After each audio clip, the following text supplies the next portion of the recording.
Jack leased a car. Marcus financed the exact same car. And at first, Jack looks like he clearly made the smarter decision. Lower payment. New car. No stress. Everything feels easier. Marcus, on the other hand, immediately feels something different. Higher payment. Instant depreciation. Financial pressure from day one, and right now it feels obvious who is winning.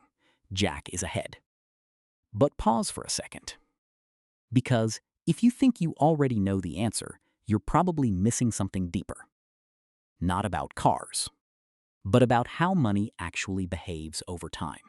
And before we go further, if you want to understand how people actually win in financial decisions like this, not based on emotion, but based on real structure and math, then subscribe to Philly Finance. Because most people don't lose money from bad choices. They lose money from systems they never understood. And in this video, you're going to see exactly how two people can make the same car decision and end up in completely different financial realities. Now let's continue. Let's make this completely fair. Jack and Marcus both earn the same salary. Both walk into the same dealership. Both choose the exact same $30,000 car. Same car. Same income. Same starting point. Only one difference, the structure of the decision. Jack chooses to lease $299 per month. Brand new car, full warranty. No repair stress. Everything feels predictable. Marcus chooses to buy $522 per month. Auto loan. Immediate depreciation. Long-term ownership building slowly. And at this moment, Jack feels like the winner. Lower payment. New car. No problems. Marcus feels the opposite. Higher cost. Instant value loss. Pressure from day one.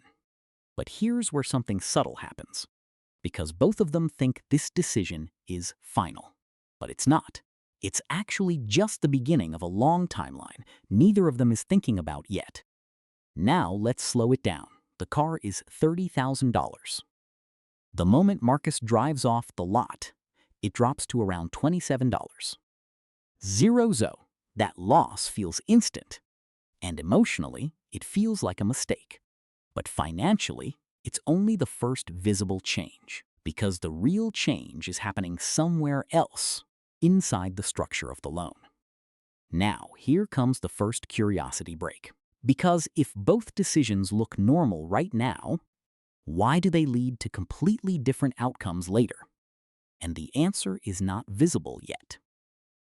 You only see it when time starts stacking. In the first 2 to 3 years, leasing can actually look like the better decision. Lower cost, less responsibility, more flexibility. And this creates something dangerous in thinking. Because the brain assumes, if it feels better early, it must be better overall.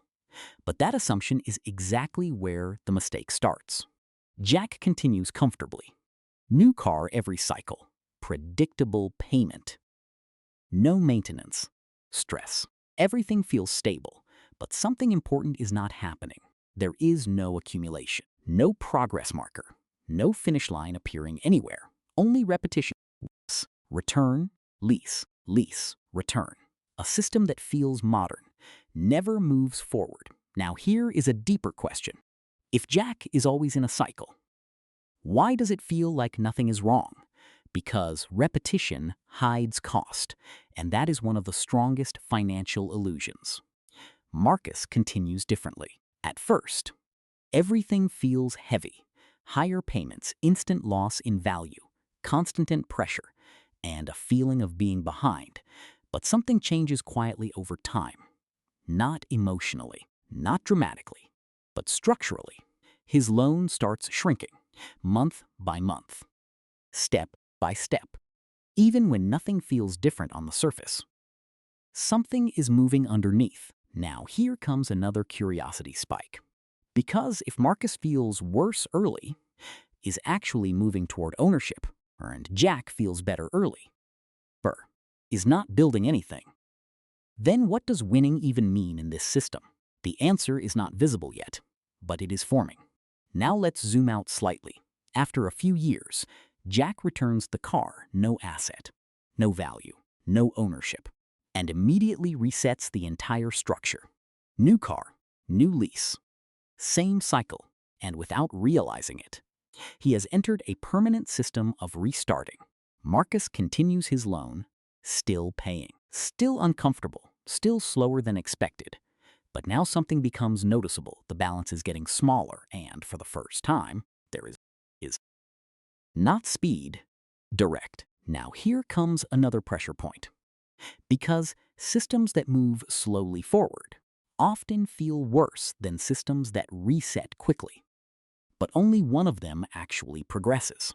Now extend this further. After 10 years, Jack repeats this cycle multiple times. Always new, always temporary, always restarting. Marcus completes one system and exits it. Jack, 3 to 4 lease cycles, constant end payments, no assets, no ownership. Marcus, 1 completed loan, payments end, ownership achieved, asset remains. Now here is the part most people miss completely. Jack didn't just pay for cars. He paid for permanent access. Marcus didn't just pay more. He paid toward an ending.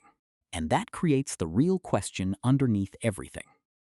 If one system never ends, and the other eventually does, then which one was actually cheaper?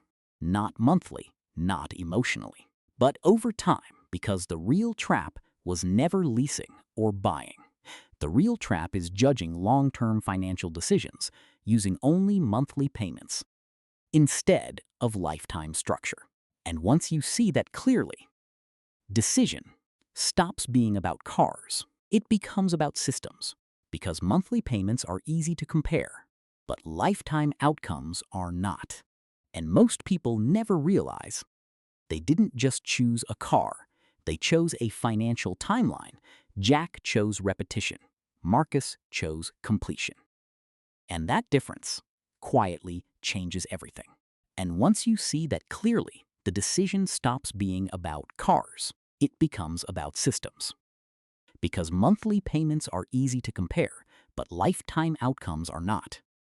And most people never realize they didn't just choose a car. They chose a financial timeline. Jack chose repetition. And that difference quietly changes everything. You didn't just choose a car. You chose a financial timeline. Jack chose repetition. Marcus chose completion. And once you understand that the decision stops feeling complicated, it becomes simple. One system never ends, the other eventually does. And that's where real wealth is decided. Not in monthly pay, but in lifetime same it. And most people never see until it's too late. Jack chose access. Marcus chose ownership, and that changes everything. If this made sense to you, you're already thinking differently than most people. Because most people only look at monthly payments. But you looked at the system, and that changes how you see every financial decision. Not just cars, but everything in life, because every decision has a structure, and structure decides outcome. Welcome to Philly Finance.